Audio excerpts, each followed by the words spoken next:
up, everybody. It's Mr. Talkbox, check it out. You need to like and subscribe. Come on and catch another vibe. Boy, DOA playlist. Let's get the funky.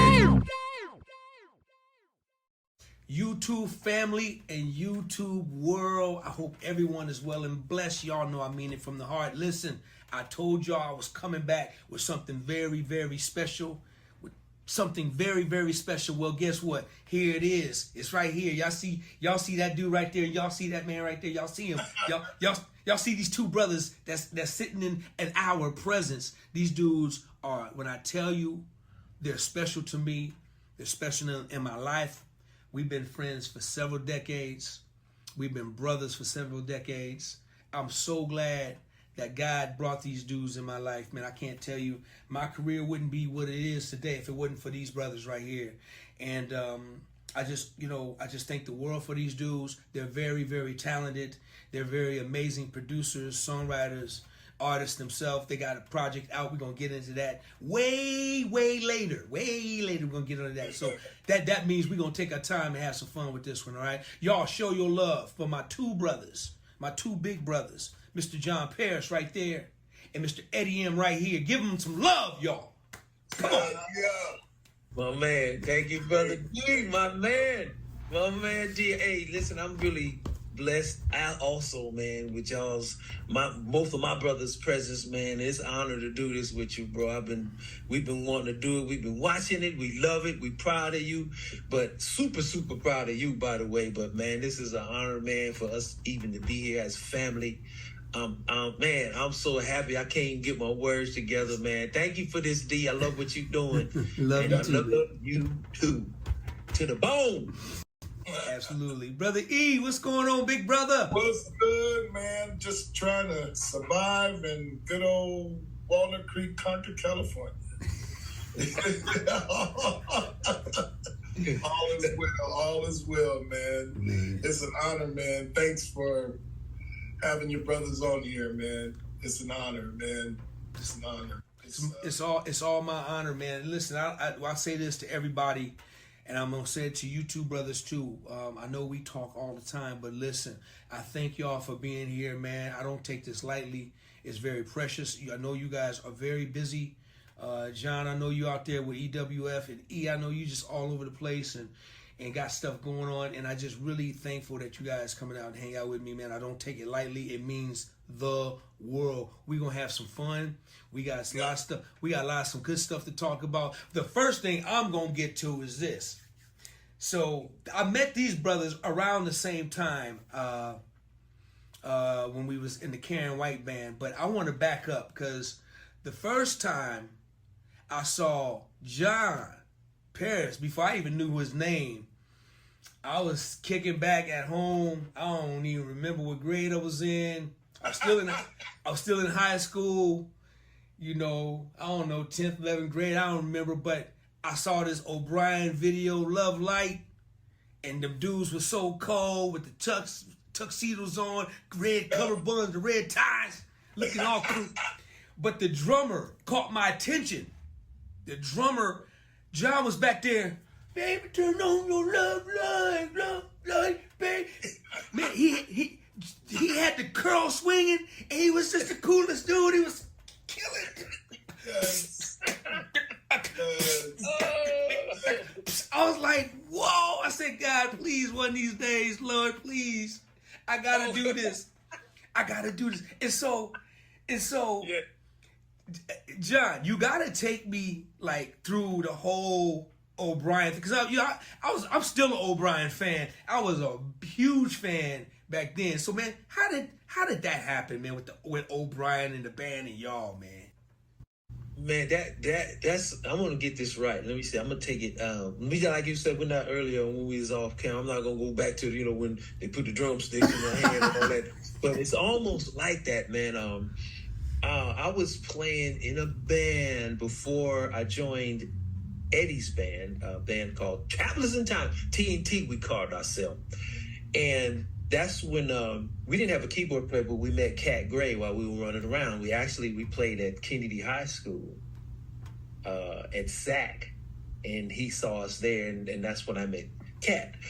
But we were playing around, and when Sheila Escovedo got off the road, Sheila E. with George Duke, she wanted to do more of what we see her doing now, more pop, jazz, R&B stuff. So she sent her brothers out and some scouts out to look for some musicians, and I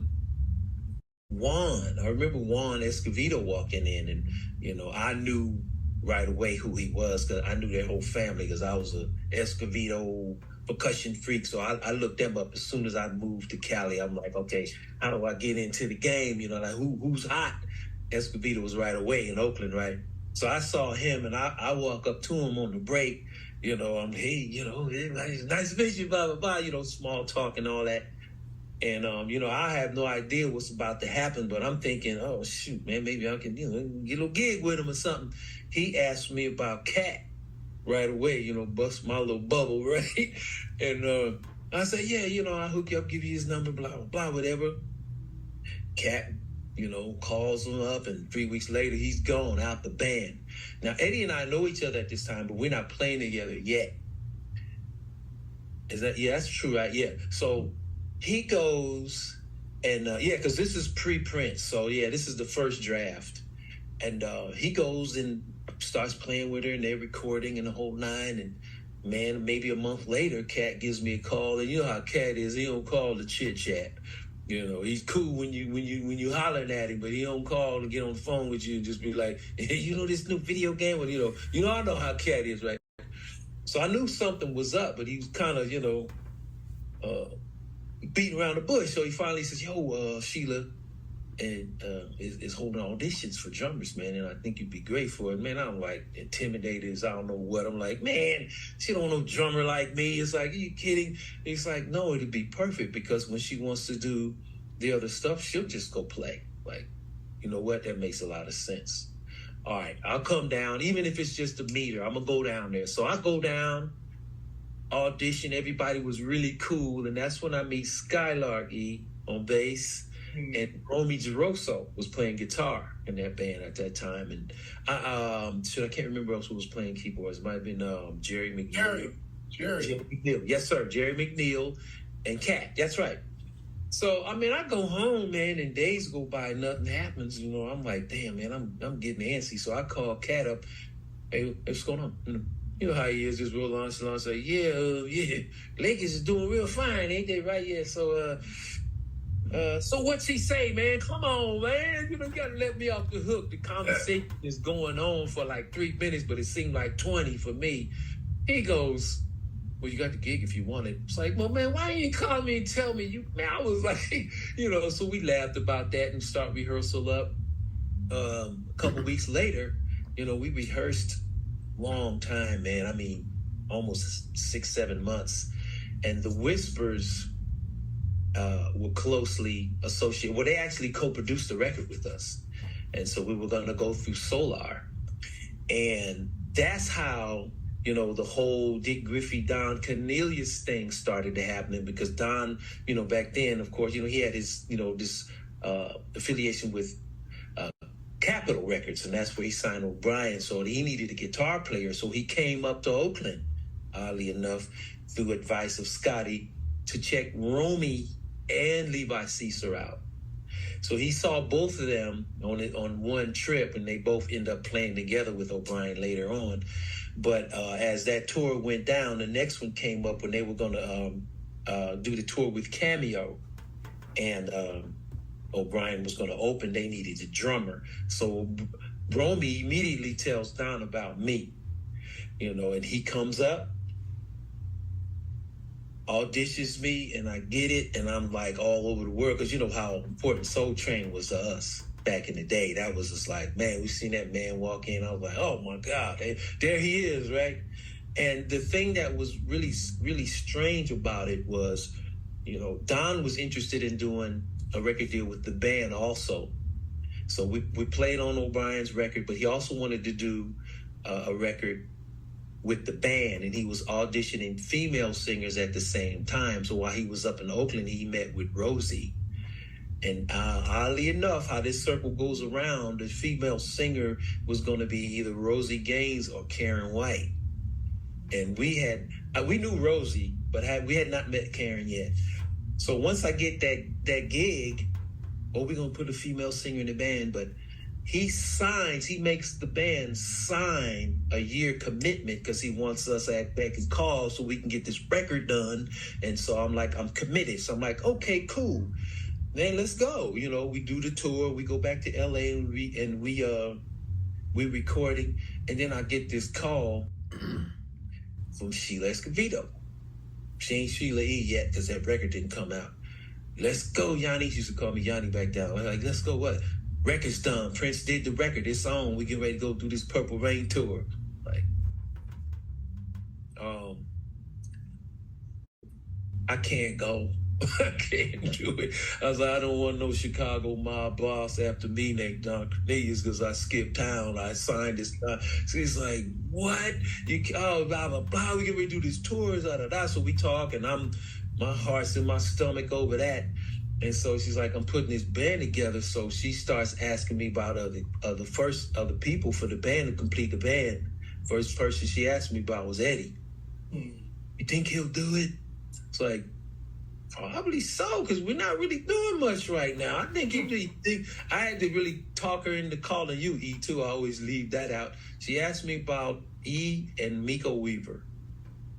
And so they get together. They get to do the tour, and I'm at home watching them. But anyway, that's how that happened, man. It was Romy Geroso, Sheila, Scott, and Don Cornelius that got me hooked into the whole O'Brien thing. Wow, that's crazy. Yeah, it's stop tentacles, man, just swirling around. So many people were connected and that just loved on me, man, through that. And loved on us both, actually. But yeah, it's just so many people, man, that helped me just get there. And it multiplied tremendously since then. But yeah, that's how that happened, man. So real quick, whatever happened with the band? So you missed out on this humongous tour because you were in this contract to do this record. Did you guys ever do the record? Did it happen? What happened? Yeah, the contract was not really great, and Sheila had a problem with it. You know, we actually, all of us had a problem with it, but we was so excited we was going to do it if Sheila did it.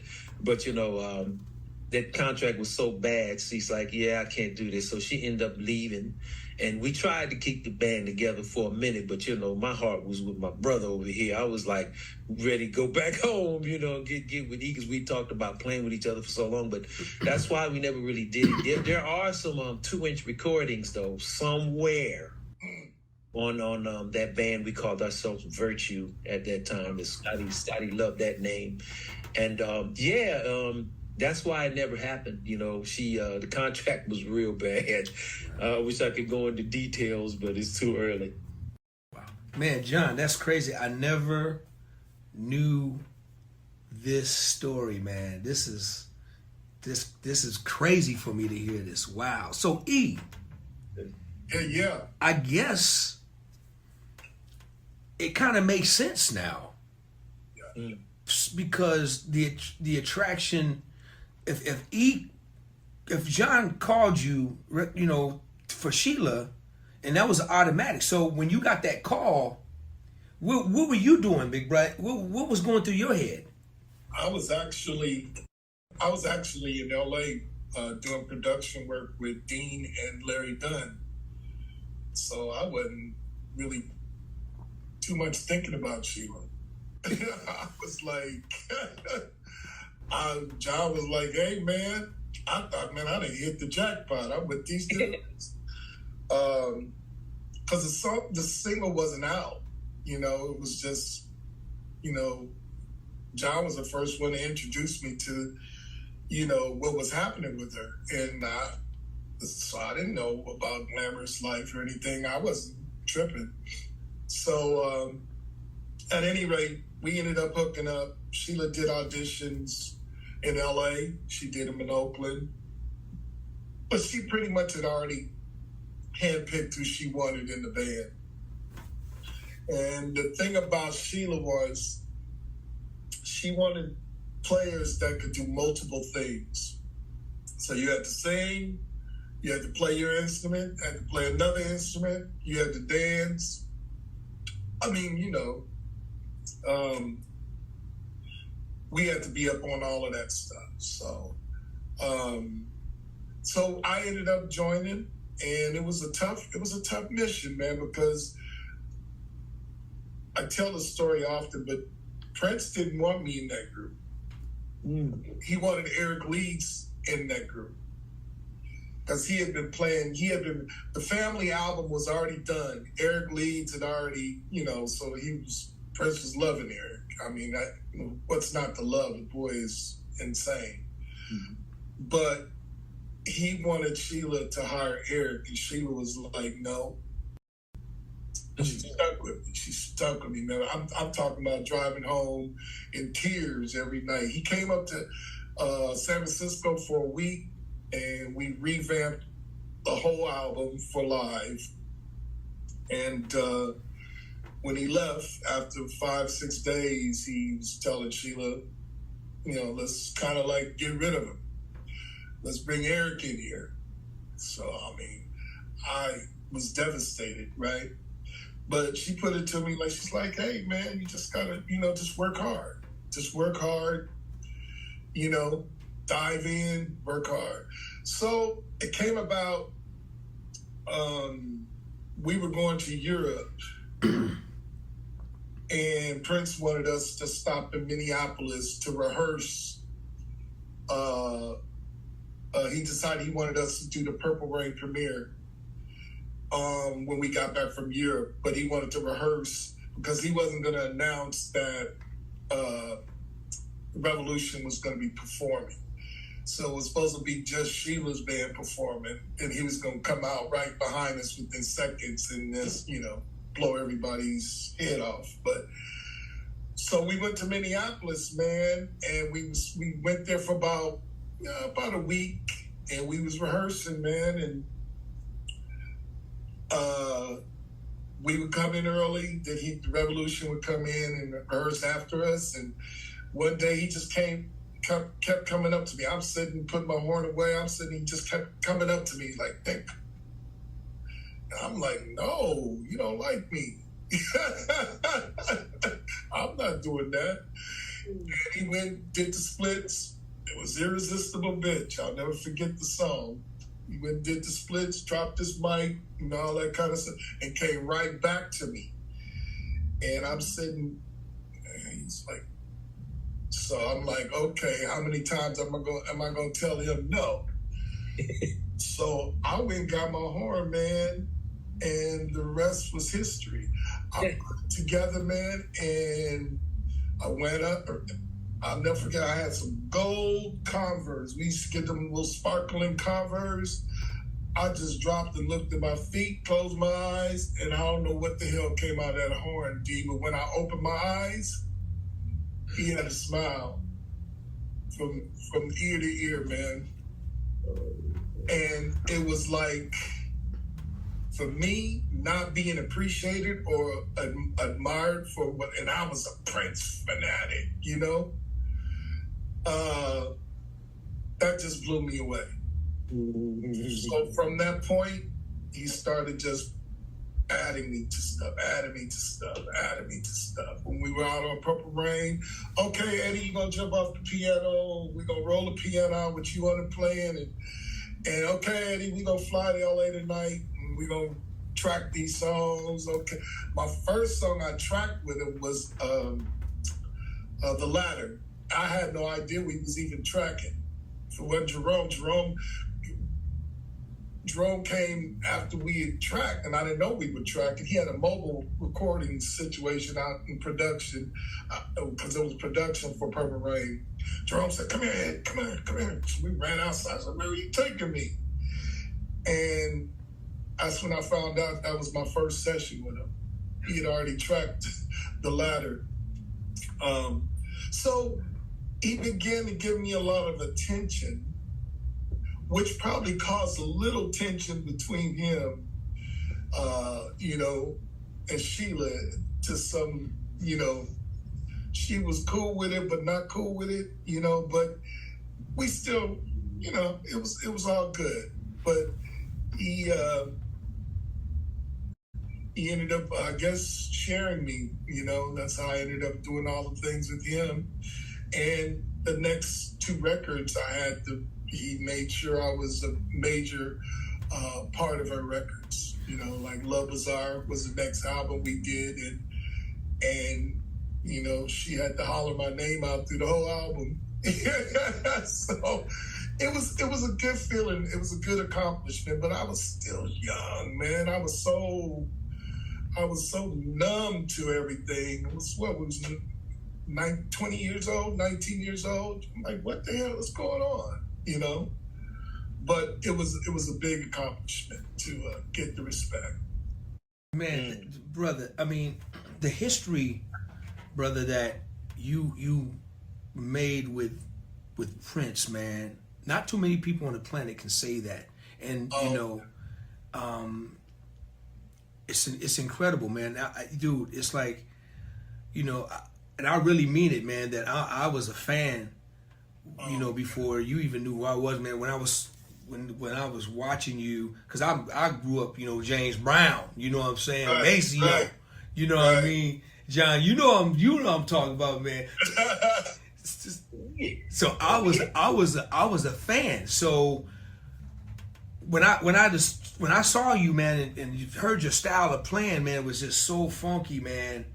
You know, you was like Maceo Jr., but you had a thing that belonged to you on top of that, and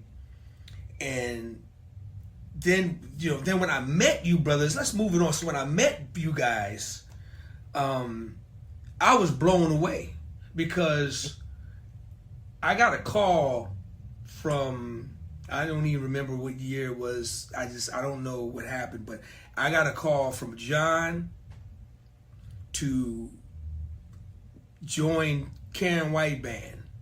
And when John called me, I'm like, is this the John Parrish from the...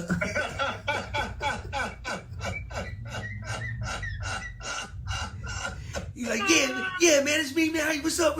I was like, wait a minute. This is that dude. I said, thank you, guys. You answered my prayer. And it was crazy because, and I'm going to have to let John tell the story because I'm just finding out through an interview we all did together a week or so ago, how John got my number, how he found me, and after all these years, I'm just finding it out, and I was blown away by how that went down. So, John, I'm gonna let you tell that story, big bro. Okay, I love this too, man, because we I think at that time we had already had she'd already had some pretty high power management, so we knew that part was covered. And I went to a couple of meetings with her, not being cocky, but I was real confident because I just knew that was the last thing the record company or her was going to have to worry about was the music. I was like, we got it. We're going to give you what's on that record and another thing, you know, on top of that, you know, because she wasn't afraid. She had that, you know, that Tina Turner energy. So I'm like, okay. She would come hang out with us, you know, and down in Oakland, and she saw what we were doing with our band with Eddie and us, and she liked that kind of energy. So she wasn't afraid of it. She liked that kind of self-contained thing. So I wasn't worried about it. I said, we had to get that. It ain't easy, but that's what we got to do, right? So we started rehearsing before the band was even complete. You know, we had keyboard player, I think it was Kelly Gurman was in there playing keyboards. We had Bobby was there. He came down and, you know, he would double on some keys. We didn't have bass player, so we were sketching it out. So did I get that name of that studio right? It was at West LA? LA. Yeah? Okay. So we in there at West LA. I think it's like maybe the third or fourth day, and I'm walking down the hallway and I'm hearing this. I'm like, what the hell going on? Woo! broken ever since, like, okay, hold on. I don't rehearsal up, but I gotta see what's bubbling in here. I'm like, I peeked through the door.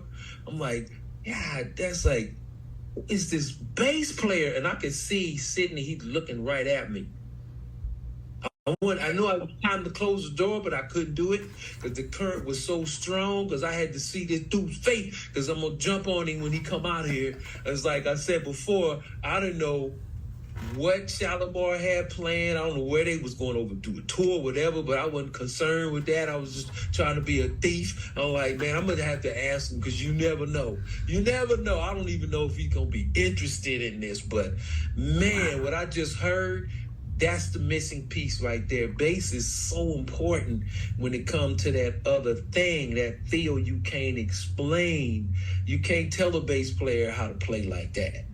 You know what it is, but you can't explain. I mean, it's got to be in you. I heard it within seconds, and I almost walked in because Kirky B was playing drums. Kirky he did his stick like this. He pointed at me, but I saw that look on Sydney's face. I'm like, yeah, let me back up out of here, right? Because Sydney still had that football player build on it. Like, yeah, okay, I don't want no trouble, right? I waited, and I'm pacing up and down the floor, man, like an expected father. I'm like, yo, same story I told last time. I was like, I got to find out who this dude is. So I asked Michael Norfleet. I was like, man, you know any of them cats in that room in there? We knew Cat, of course. But I was like, yo, this bass player's in here tossing it around, man. He killing it. He just real casually, yeah, I know him. That's Derek Allen. Like, you know him? It's like, yo, dude, he's the puzzle piece right there that we need. He's like, oh, yeah, you call him. I got his number. Like, word. I didn't know what I was going to have to go through. It happened just like that. Michael gave me your number.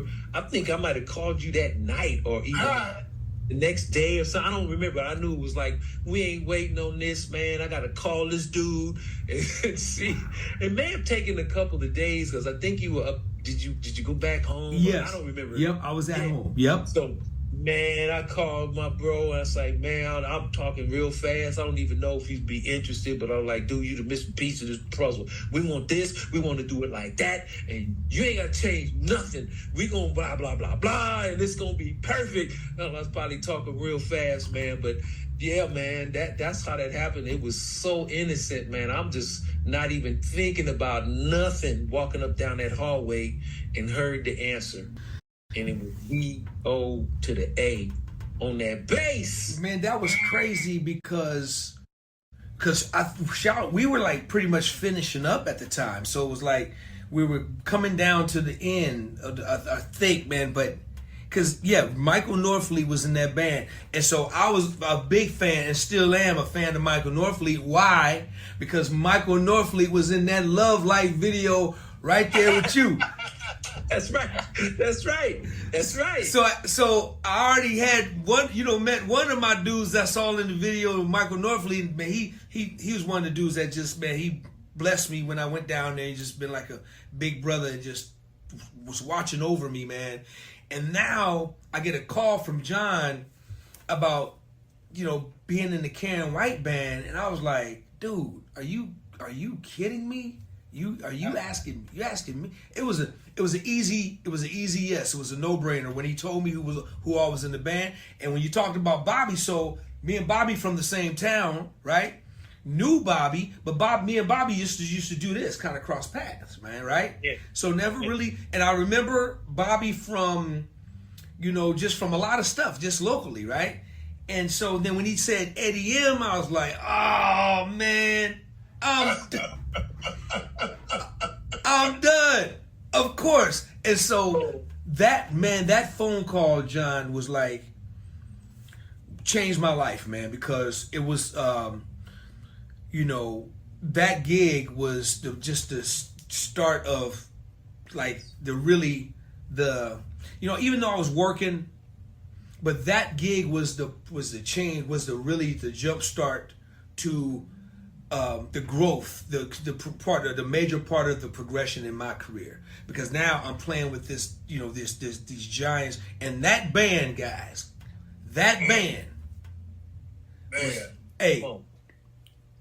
was nothing nice. Yeah. That band was nothing nice, man. We were doing a lot of Karen. We had a lot of our own dates, and we did a lot of our own, shows. But then we got the call. She got the call to do the big one, do the Don't Be Cruel tour, and we got to open up Karen White, Levert, and Bobby Brown. That right there was really life changing, and I'm telling you, man. When I tell you, we brought the smoke every night, and I'm not just saying it. We brought smoke every night. We brought the smoke, and we had nothing to even light the smoke. We had to take 2 sticks together, but the supplies we had to create the smoke was nothing, y'all. When I tell you, the stage was humongous, but we had about this much of the stage. I think they gave us like 10 people in the audience had flashlights for our lighting. Hey man, they gave us the Radio Shack side of the PA. It was like all bad, but look, we were so hungry, man. We did not care. We were self-contained band. Man, we was singing, dancing. I was the worst dancer, but it's all good. We singing. Singing, dancing, dude. I'm talking. Karen was like throwing it every night, man. Dude, that was one of the best bands that I've ever played with, and we were just like so tight, man. And John was my roommate. That's right. Hey man, let me tell y'all though, man, what I think we slept on a little bit. That band was so impactful to them that you remember the duet Love Song that Babyface did. Every now and then, when we would do our little solo gigs, he would come out and shock everybody. But when we were out with Levert and Bobby, after everybody got to know each other, man, Gerald would come out. Remember? Mm-hmm. Gerald would come out before his show and do Love Song with her. He did it a couple times. Hey, let me tell you, that was big, man. But I'm gonna tell you what was even crazier. Y'all remember we were in Texas.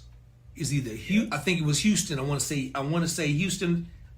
Dallas. Okay, Dallas. You already know I'm going. Yes, we were in Dallas.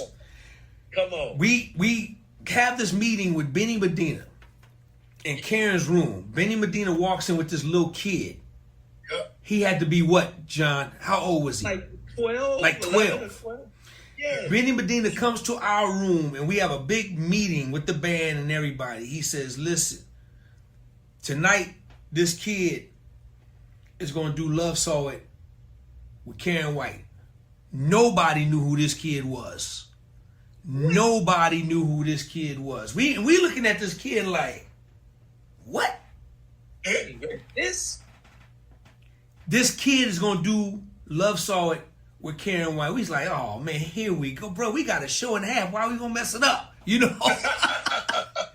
John, what was that kid's name? Man, this dude blew our tops off. Before I say his name, he said, go ahead. Because he could see the looks on our face. We young, but we still kind of OG-ish. It's like you got to come through the ranks, pay some dudes, go through something. We know you ain't done nothing yet, young blood. He said, sing Secret Rendezvous. Just sing a little bit. That dude started singing, man, and I don't know where he was standing, but you could hear like a little reverb or something. It sounded like the record, sounded just like her. He had the inflections, the pronunciation, the tone, everything. And that was the first time we met young Tevin Campbell. Yep. Oh! Yep. And the impact of that, because he had that tone. So we would start with the bridge, which was the second bridge, I guess, was Babyface come out. Oh, girl, my girl, that thing. We would start with that, remember? And we would make it kind of churchy. And she would sing her verse, and then he would do his, and it was legato. We building up all this drama. He starts backstage. They don't see him yet. They think it's Babyface. People's going crazy. Is it him? Is it him? Is it going to be Babyface? And this little dude walks out when we kicked the groove in. They lost it. They went crazy.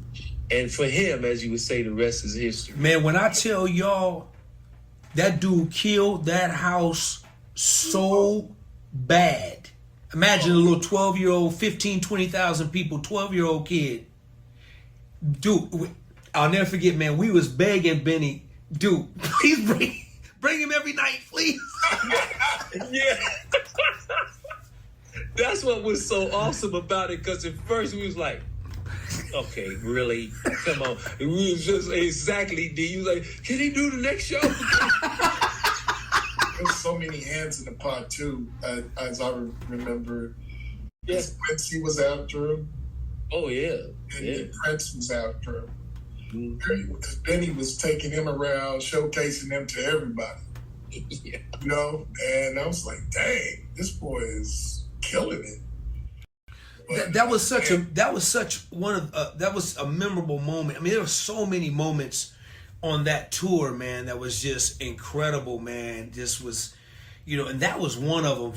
Probably, I don't know, man. We had so many good times. I mean, it was just a great tour, man, and it lasted a long time. And I was able to tour with, two of the greatest musicians in the world. That whole band, man, Roman Johnson, Michael Norfleet, Bobby G, and these two dudes, man. It was just like an incredible band. And Karen, she was doing her thing, man. She had we were singing, right? No stems.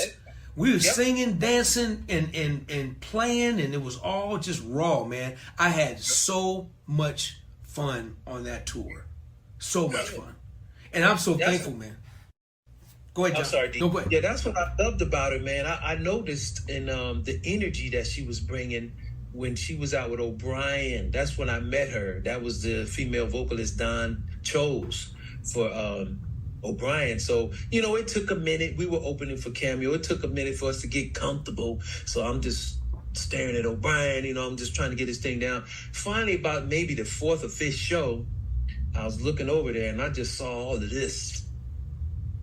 I'm like, damn, what's going on over there? Man, Karen was over there going off, boy. She was like spinning, twirling, and grabbing the mic. I was like, whoa. So that's what made me approach her to ask her, it's like, yo, what are you doing? It's like, are you, she had already had some stuff going on, but I was attracted by that drama she was bringing over there. And so she would come up and hang out with us, and we loved her energy. And I never forget this part. I don't know if she would remember this, but I told Eddie the same thing. We trying to get a deal, and if we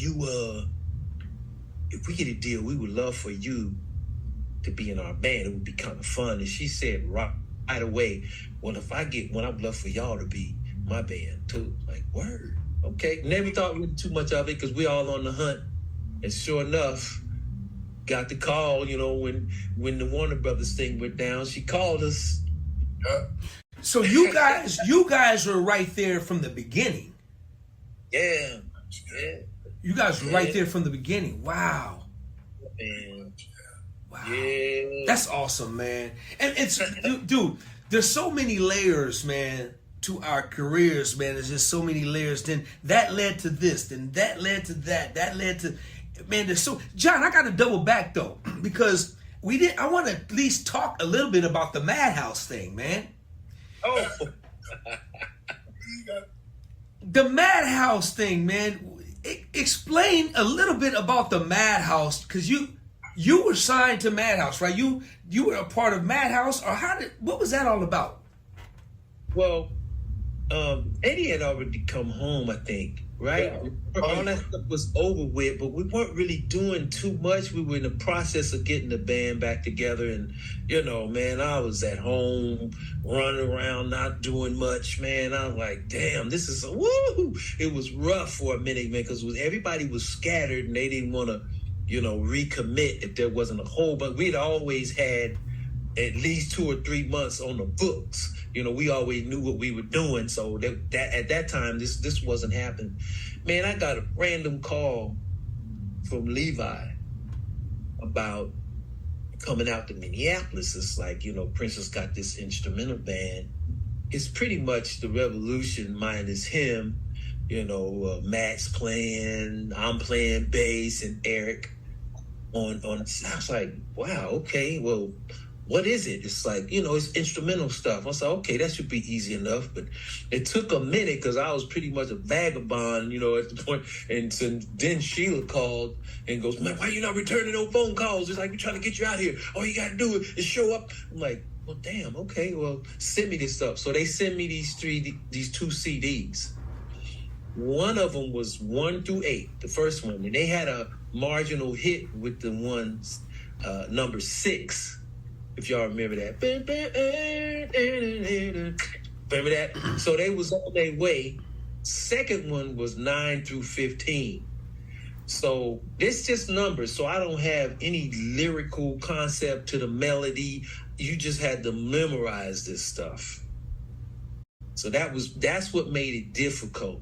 But I crammed it in. I had 2.5 days because, you know, they could just as easily got a drummer in Minneapolis, and I think they did have when Dale was playing, and I don't know what he was doing, but so they felt like they wanted to have some auditions.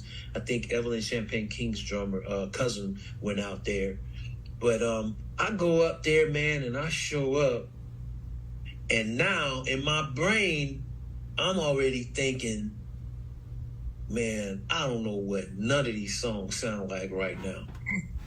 Because it was a jam, you know. I crammed everything, and I think the reason why I was cool with Prince is that we was on a lunch break. We was messing around a little bit, you know, playing, warming up, and you could feel it. I had my back to him, looking at Levi.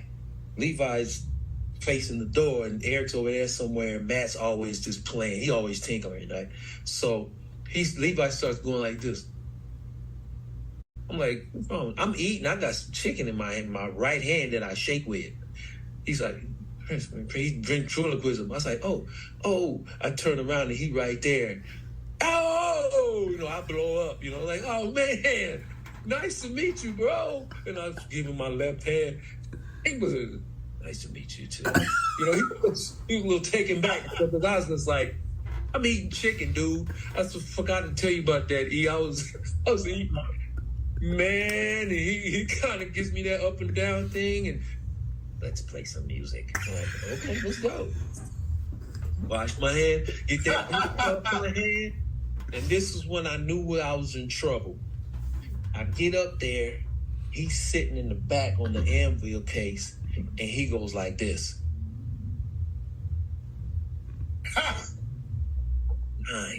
Okay, what? You know, because if you say the title of a song, you know, okay, bet you by golly why. Okay, cool, bet you by y'all got it. No, that fool said, like, so I'm stalling. This is how the audition went. I'm stalling because I don't have a clue what the melody is to 9. I don't know. So I'm fidgeting. I'm like I'm fixing the hi-hats and snares and stuff. We had already played. We were straight. I'm just stalling, right? Because I'm trying to remember this melody. I can't remember none of them joints, right? So Eric looking around, you know, counted up. He figured out I was struggling. He knew I was in trouble. So that's why I love him to this day. He let me off the hook. He just started kind of playing a little bit. He played the melody. I was like, kicked that off, got through that. No reaction. He just goes like this.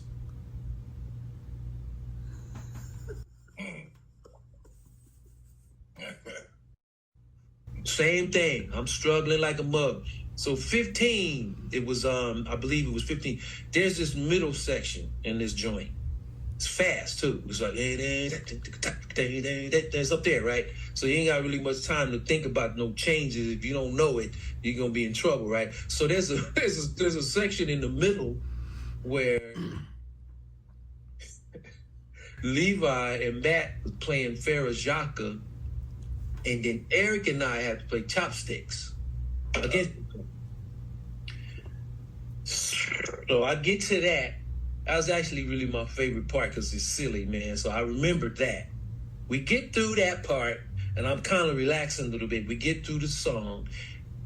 Prince goes, I'm not going to imitate him. Anybody likes me imitate. I'm not going to do that. He goes, okay, we're going to play 15 again. except on bar 84, John, I want you to hit that symbol right there.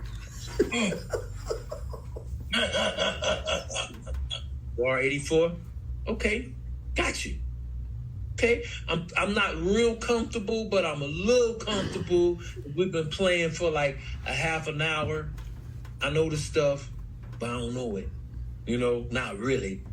We get through it, and I do the Ferris Yaka thing. I was really counting too, yo. I was counting, but when he got through the 3 against 4, I have no idea where I'm at. So I'm just playing, and I go like this. You know, so you can see I'm guessing on my face. He went like this.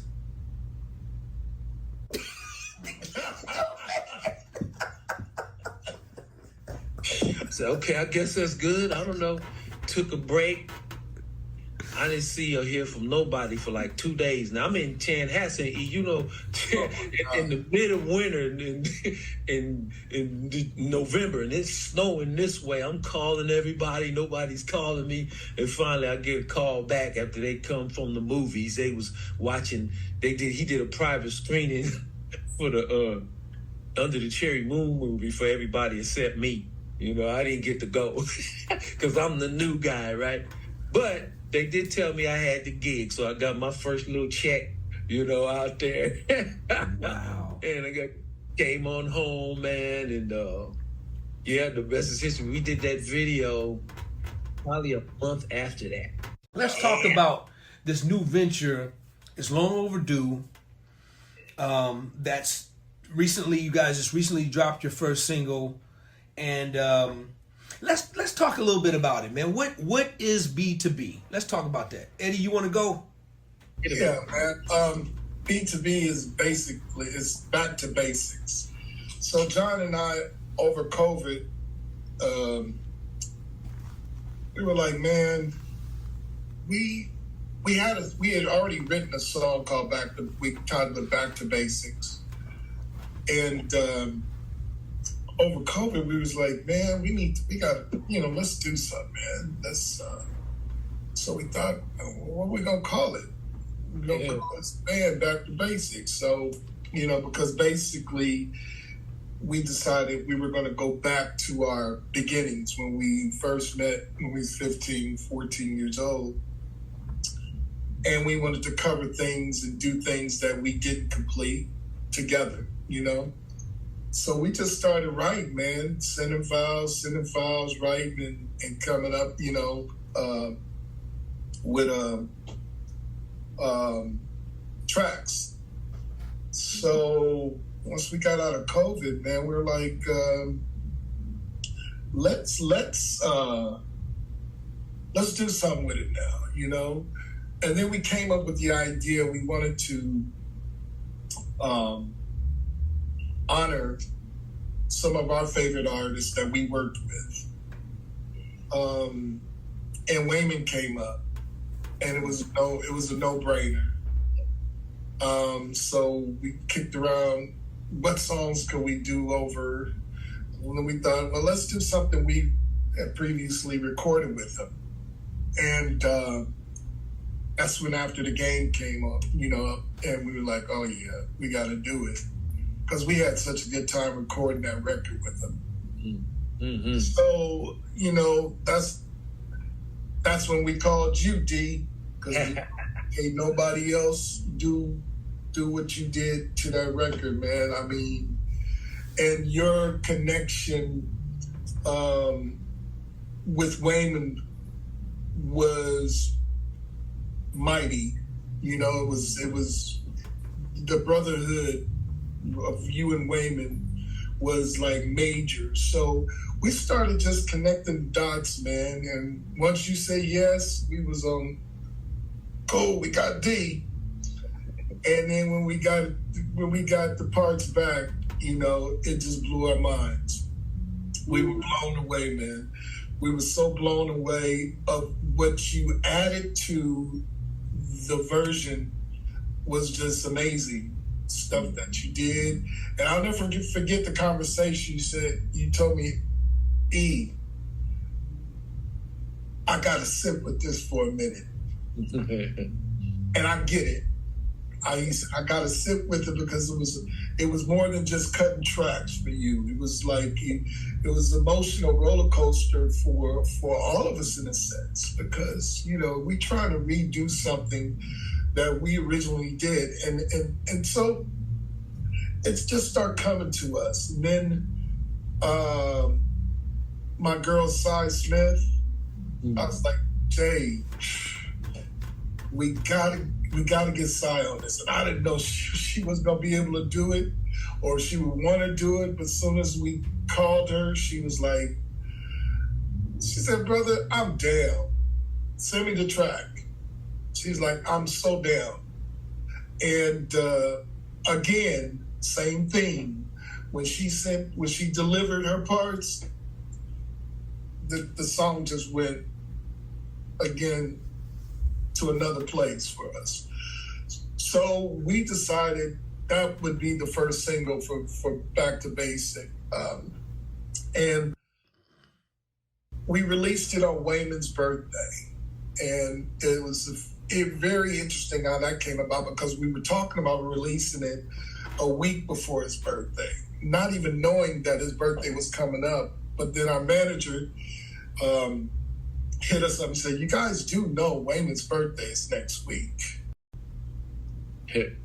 So it was a no-brainer. It was like, well, that's when we should release it. So we released it on June 9th, and it's floating around now, trying to make noise and trying to get it out there and promote it and get some noise going on it. But we are so excited about it, and we're so excited about your involvement as well as Cy's, because it made the record for us. But thank you, brother. Thank you, because that was, man. I called John the other day because I was in the car, and I normally don't listen to music in the car. I'm OG now, so I'll be talk radio or whatever, unless I'm checking out something, you know what I mean? Man, and Spotify came up and that song was blasting. I had to pull over because it just, I was so proud of what everybody's participation and what everybody did to contribute to such a great song. But just amazing. So we're looking forward to going and get some dates and get some things happening after John and Chucky slow down. We got Chucky's stuff to do. We want to compile all of this goodness, man, and take it out there so everybody can experience it, because we're not done. Sir. We looking to just keep building. That's the one thing when Chucky called and Derek called and Chucky May said, man, listen, I want to do everything and I want to help everybody in this band. Whatever I can do, it's like, nah, it's not about Chucky. It's like, hey man, let's do this together. So I look forward to the opportunities that we can just hit the road and do some real fun stuff, because this is where we began. Yes. So it's kind of like summing up the whole mission of life together. So we're super excited. And everybody Eddie's referring to right now, Chucky Booker University 2.0, which we're so excited about. And John Paris and Chucky, they got a massive tour that's getting ready to happen with Lionel Richie, Earth, and Fire. We're going to come back to that, but I want to go back to, first of all, man, it was an honor for you brothers to call me and be on this project. It was when it's hard to remake a song, especially that's a classic, and what you guys did with you and Art and Eddie and John, what you guys did with the production I thought was incredible. That's why when you guys sent me, kind of the skeleton, I had to sit with it, man. I just wasn't gonna plug and play. I wanted to really be mindful of what it was and what it represented, the whole thing. And then the production. You guys basically took it to a whole nother thing. And you guys, this was before Sai was even on it. You guys were just telling me that she was gonna get on it, and I was just using my imagination of what that was gonna be like. And then, so I wanted to make sure that if I was going to be on the project, that I represented the record well and gave it the song, served the song what it needed, because I'm telling you guys, it's an incredible body of work. And I'm not going to get off into, these guys got a body of work that's going to be mind blowing. And when you guys hear what these guys are working on and see who's all involved in the production and the songs, I think everybody's gonna like really lose it, because this is long overdue, man. This is long overdue, and and it represents you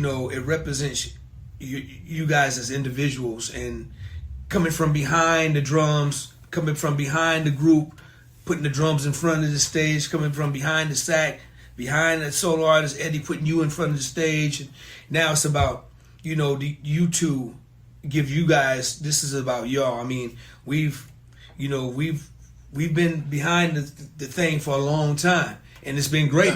It's been lucrative. It's been wonderful. It's been all of that. But man, this ride right here, I think I'm most proud of. And man, I'm proud of John, and I'm proud of Eddie. I'm proud of both of you guys, man. But this is one of the things that I'm really proud of, man, because it belongs to you. Yeah. You see what I'm saying? So I think for me, I'm most proud to finally see you guys doing it, stepping out, man, and the music that you guys have been, everything I've heard thus far has just been absolutely incredible. And I want to send a big shout out to Art, man, because he killed the first version, and then you guys come around and you kill this version. So that's very difficult, man, to do. So I want to give a major shout out to Art, man, to what you guys are doing. I love the concept. I love the concept about it, man. But just going back to the basics, just going back to what it was and how it was. No rules. There wasn't no rules back then, right? You could do it however you wanted to do it. We just doing music that we love. We just doing music for the heart. We gonna break all the rules that exist today and go back to the rules that was back then when there were no rules. You could do whatever you want to do. You didn't have to pattern your sound or your look, your image after the next band just in order to get signed by a record company. It was the individuality that's what it was about. So I love that whole thing, the variety of music that's going to be. And I've heard of some of it, man, and it's crazy. The variety of music that's going to be on the project is going to be impactful and powerful, because, man, this is what music is missing today. I get it. I get the corporate. I get the commercial thing. I get that. But sometimes, man, we're not allowed. If you're different, you're not accepted no more. Back then, you wanted to be different, so you can't. And they would accept you. They didn't care. They didn't give a damn. Right. The Gap Band was a Gap Band. Cameo was Cameo. Earth, Wind & Fire was Earth, Wind & Fire. Confunction was Confunction. The Rolling Stones was the Rolling Stones. The Eagles was the Eagles. You had all different. Kiss was Kiss. And so it didn't matter. Was the original? The more original you were, the more you were accepted, man. So you guys are bringing back to basics. That's how I sum it all up. You guys are bringing it back to when it was really music had all the plasma in it. It was heartfelt. It wasn't processed. It was what it was, man. So I'm looking forward, and I can't wait to hear everything on the album, man. I can't wait to I know, and you guys got some very, very special people that's a part of this project. I can't wait, man. I'm excited, man. I am excited. Thank you, man. And again, we thank you for your contribution and your support, because we wanted to do this. Is basically what the title of the band is about. We're going back to basics. And we've supported so many great artists and been blessed to do that, as well as, yourself. but what about us? You know what I mean? And so that's where our heart is. And at the same time, we want to play with good people. We don't want to play, we want to play drama free, man. This is like, time of our lives that if it's not drama free, what's the point? You know what I mean? It's like, I'm tired of hitting those stages with the wrong attitudes, So we really are praying and hoping that this didn't turn up a lot of volume for the things that we want to do coming forward. And we're excited. You know what? Thanks. You know what, Eddie, man, you bring a good question. I'm going to ask both of y'all. I'm going to start with John. What happened, man? I mean, I remember everything was just so carefree, man. It was just fun. It was fun. It was fun to do. It was, it was support. It was it was drama free other than, if you, just depending on who you're on tour with. I toured with a couple of them. It was kind of crazy, but for the most part, with inside that camp was beautiful. It was beautiful. Man, what happened, man? Because this is not the first time talking to musicians and they talk about this, man. They, just of the stress that you're under, or when you're not having fun anymore, it's time to move on, because music is something we all would do for free. But if somebody gonna pay me to do it, I'm sure gonna take it. We love it that much.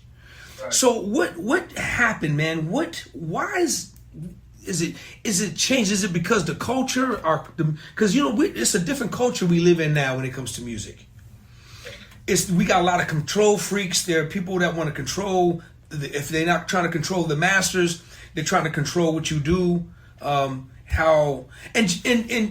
Eddie, you know a little bit about it because you work with Prince, and Prince knew what he wanted. He knew how he wanted it. He knew, and you guys, but the results were huge. You dig what I'm saying? But right now, it's like, I just need to know, man, what's your thoughts on why is it different now? And I don't understand it. John, what's your take on that? Well, you hit on a lot of it. Some of us are not in it for the right reasons either. So as we get older, desperation starts creeping in. Ego starts creeping in, greed. You say that at the same time. So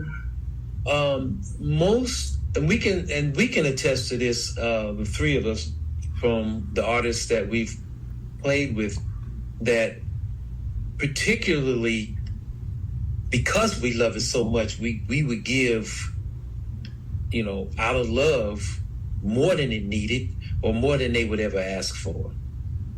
So, I don't know, man. The love of God and the joy of the Lord keeps us where we should be. But most of the time, most of these studio musicians go, so what you need? What you need? Okay, got you. We love and have been exposed to so many different angles and details of, as you touched on, plasma, what DNA, what makes a song different from the other.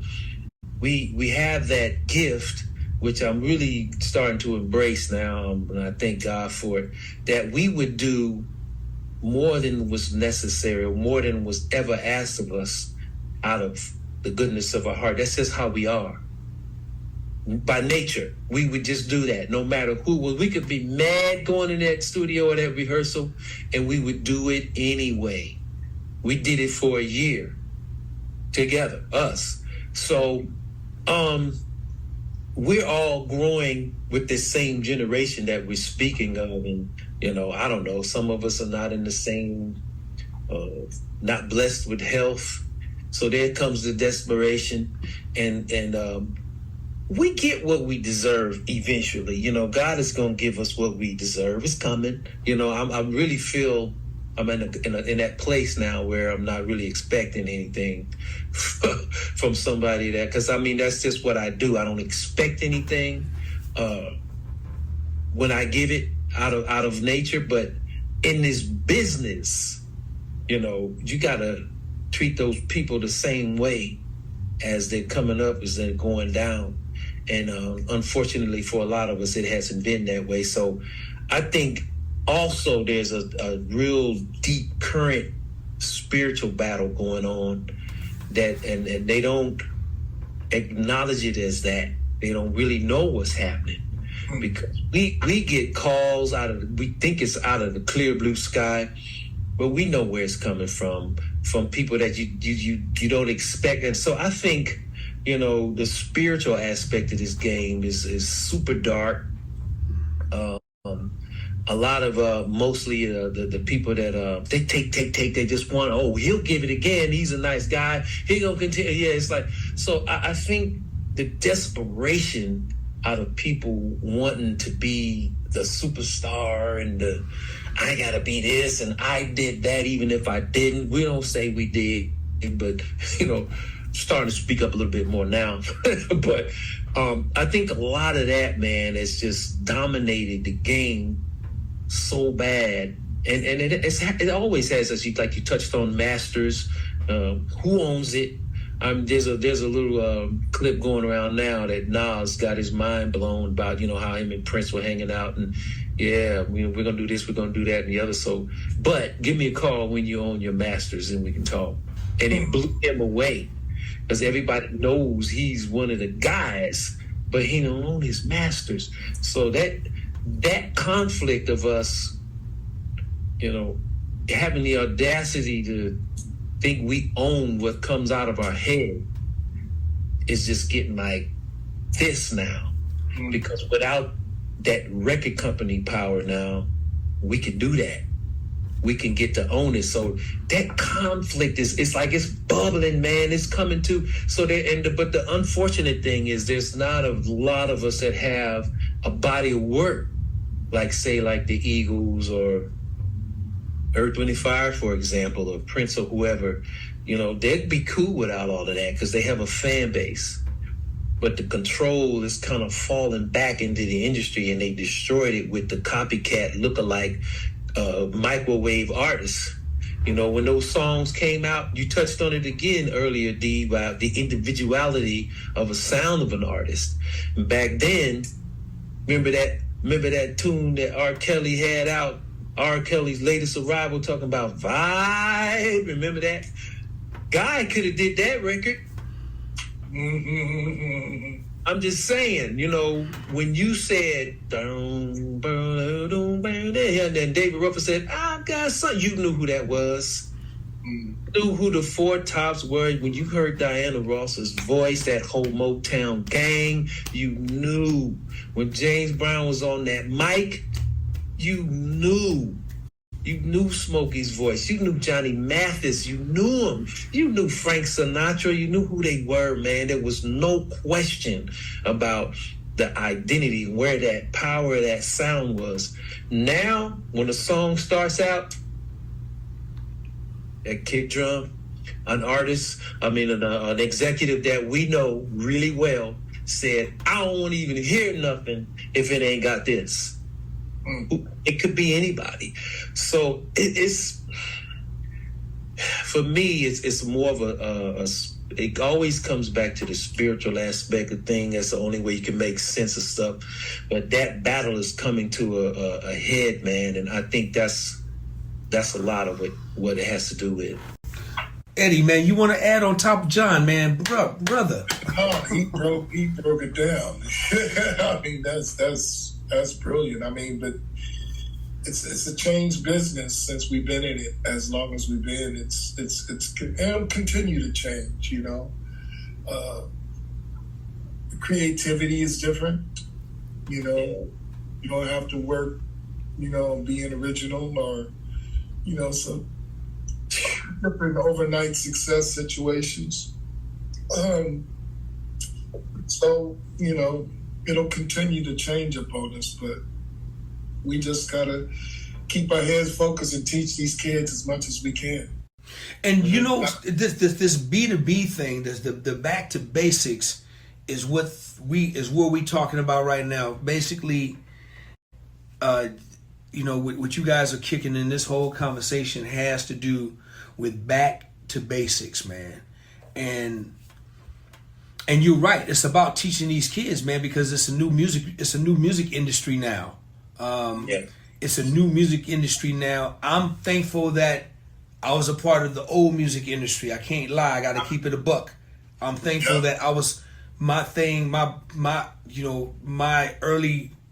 earlier years in my life, and when you guys brought me in and called me, and I'm glad it started there, because look, man, we know what real tours are. You know what's crazy when you talk about, it's funny, we're talking about back to basics. And I talk to a lot of young brothers, man, and sisters that are out there, and they're working, they're gigging, they're doing these gigs. And man, I tell them all the time, they always ask me what it was like back then, and touring, and you know, and the let alone the money, the whole thing, right? And I always tell them, man, I just say, hey, you know, I may not be here, I may be gone, but I just pray to God, man, that it comes back to when touring was really touring, man. You know, kind of like what we touched on earlier, when you can go out for a real run with, you know, like 13 groups and 13 buses and 24 trucks and the caravan down the freeway, man. You on the road, you know, for 6-7 months to 12 months to a year to 2. Man, that was just an amazing time. And I just tell these guys, and I'm thankful, man. I got to give a shout out to Black Promoters Collective, man, because they are like really doing some major things that's opening up that whole thing. So I tell a lot of young musicians that I just pray to God that they're able to see just a little bit of what we've been able to see, you know, that what we've been able to see in our time, and generations even before us. You know, there were generations even way before us, but we got to see that part of the road, the world, the money, the everything, man, the love, the brotherhood. But it's like back to basics. Am I right, Eddie? That's kind of like what it's all about, right? Yeah, back to basics, back to where it began, and rediscover the things we didn't complete, or, you know, just getting back to basics, simplify things. It's so hectic now, man. It's just all over the place. A lot of these kids are not even getting paid the money that they deserve to get paid.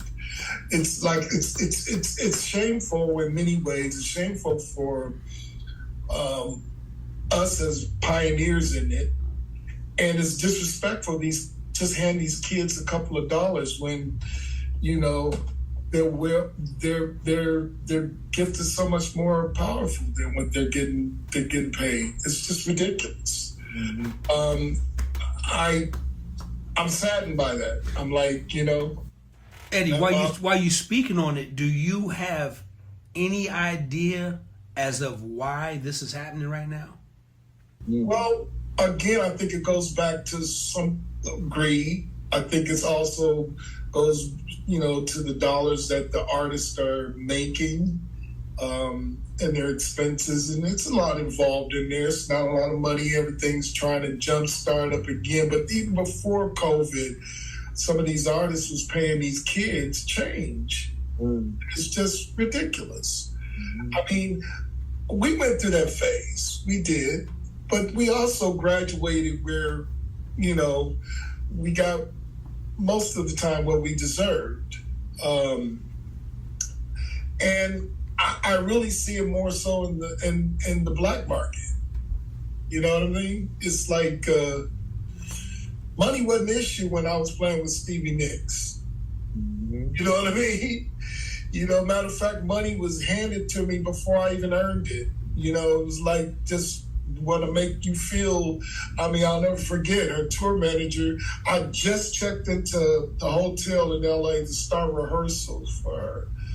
And I think 5 minutes later, somebody's knocking at my door, handing me a envelope full of money.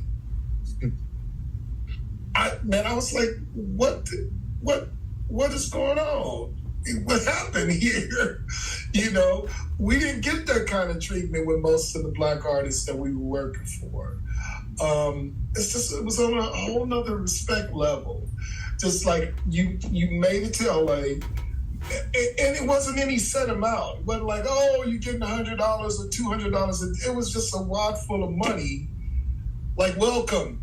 And my checks was on time. You know, and it was never, I had to negotiate some major thing. It was like, you know, it was respect for the musician. But I see in the black side of music right now, I think it's a greed factor.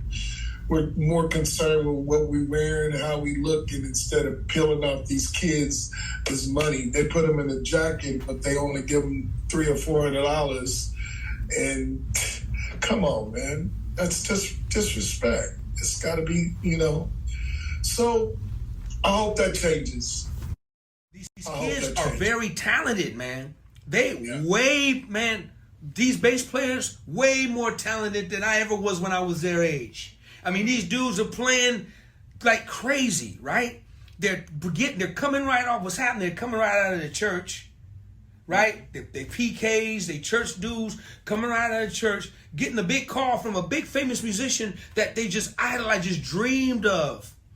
Well, a lot of these artists right now is going there and grabbing this talent because they know they can get it for dirt cheap. And everybody's googly-eyed because they getting a call from such and such or so-and-so, and they're like, this is my change, you're gonna change my life. When they know, the artists know they can be paying them 100 times more money. Absolutely. So a lot of that, they're manipulating, they're getting over, they're using their prestige, and they're basically taking advantage of what these youngsters value. They don't understand, the kids gotta understand their real true value. Their real true value. We all remember when, and I ain't gonna mention no names because I remember when the downfall of even our money started to change. I remember that season. I remember that time. I remember why. I remember who was responsible. Right. Because, you know, you used to negotiating your money right here. Oh, but so-and-so said he'll do it for this. Right. Yep. Yeah. You dig what I'm saying? So I remember when everything started to go downward, man. Start to change, start to go downward. So, man, we're going to do a show. We're going to come back and just talk about this because this is stuff, man, that I think is going to help these new millennials, these talented young musicians and that's coming up right now. To help them to understand their value, man, their worth, man, their you know, their property, their whatever it is, man. They got to understand that. And don't be afraid of saying no. Sometimes no is going to be your best friend. We've all been there. We've all been there.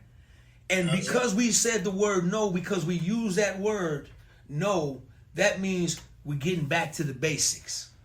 There we go. Back to the basics, man. It comes right back to the basics. That's right. My no means no because 20, 30 years ago when I did it, I didn't have no problems.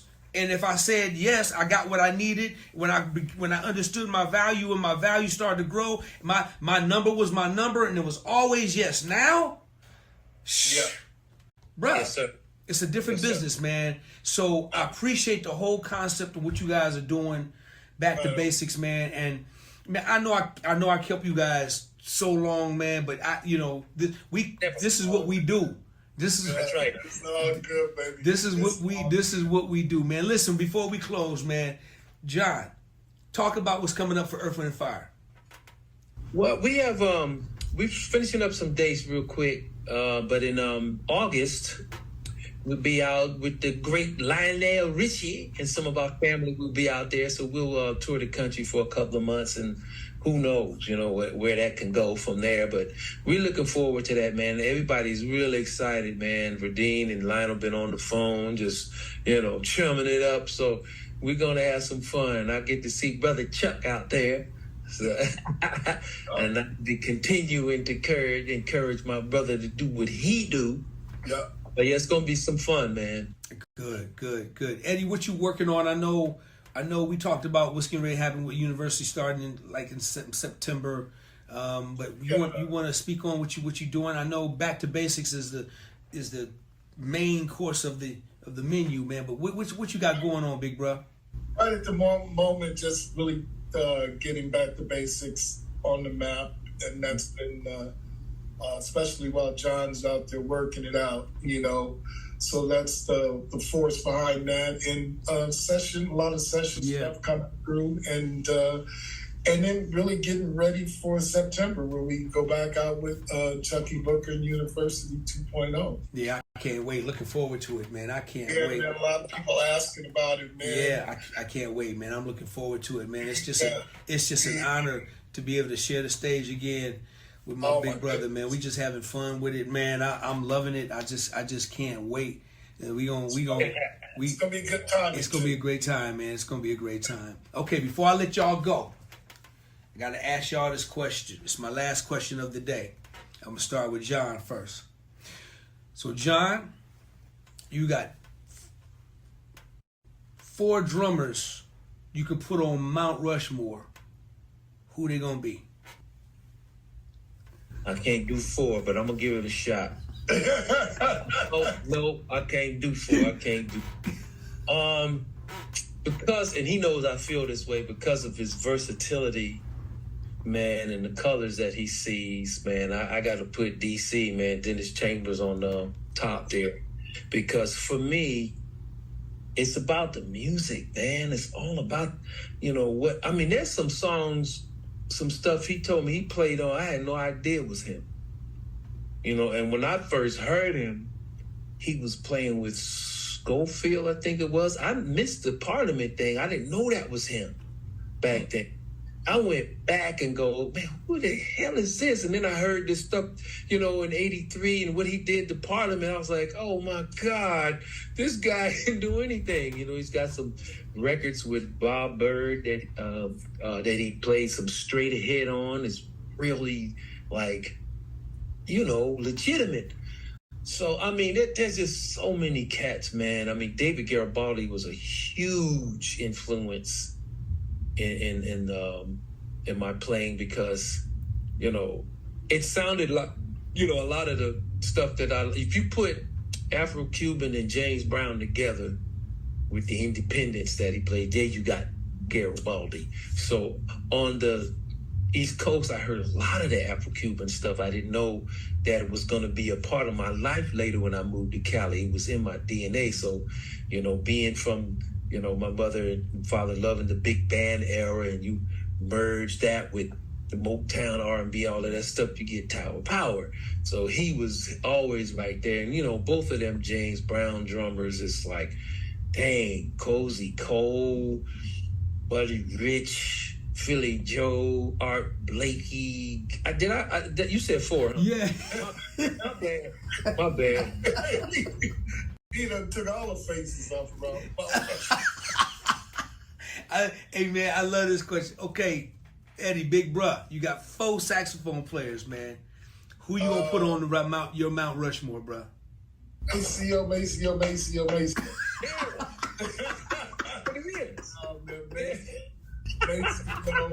Grover,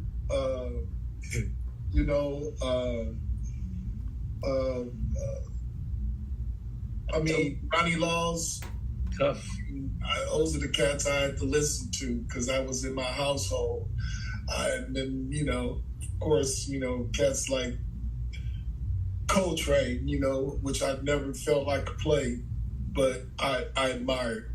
But yeah, definitely Maceo be top notch. It's funny, man. It's funny. Every time I ask this question, man, I get the same response. It's fun question. It's impossible, right? It's really, it's really hard. But it tells a lot. Like John, I see why you play the way you play. Eddie, that's a hand. I see why you play the way you play. I get it. And it's a fun question, man. I love the question because it goes on and on. It's an impossible question. It's not like it's not like a question like who is the greatest basketball player of all time. Come on, man. You know, answers. I think we're gonna get that, man. And you can kind of put and it's still gonna be, you know, cause some controversy and there's some arguing and some, you know, some clashes because everybody got you know, who should be 1, 2, and 3, you know. Right. But at what position? right. At what position? Right. Yeah. Well, listen, man. I love you guys, man. I appreciate you guys hanging out, man. John, you be safe out there. I know you out there now, and man, I'm proud of you, man. You know, been with the biggest man in the world for over 23 years, man. That's a wonderful thing, wonderful blessing, man. Eddie, man, I can't say enough about you, man. I'm proud of your history you made with you know, with Sheila and Prince, man, and Purple Rain, man, and your man, bruh, you know. You're admired all over the world just for that one, man. It's just crazy, man. So I thank God for both of my brothers, and man, everybody, please go support Back to Basics because it's a lot of meat on that bone. It's just not. I mean, that thing is a story within inside itself. I mean, you can actually, you know, you can write a book about it. It's crazy because of what it's talking to, and that just doesn't deal with just music, man. That could deal with anything that you're dealing with in your life and with you guys, whoever's going through it, whatever. Just getting back to the basics, man. It deals with love. It deals with fellowship, the brotherhood, the loyalty. Where that word go in the music business? Where that word? Come on, that word don't exist no more, right? Loyalty, and you know. So man, I love and thank you guys again for choosing me to be a part of the project, man. Thank you, guys. Give another shout out to Art Dixie. Thank you, man. Appreciate it, man. Appreciate what you're doing, and you guys keep on being out there. You know, keep your grind on, and you know, and it's crazy because we talk all the time, but I love you, brothers, to death, man, for real. Hey, y'all, give it up for my brothers, John Paris and Mr. The Eddie M. Give it up, y'all. Love you, man. Thank you. Love you too, though. Thank y'all. All right, man. We out. DOA playlist. Let's get the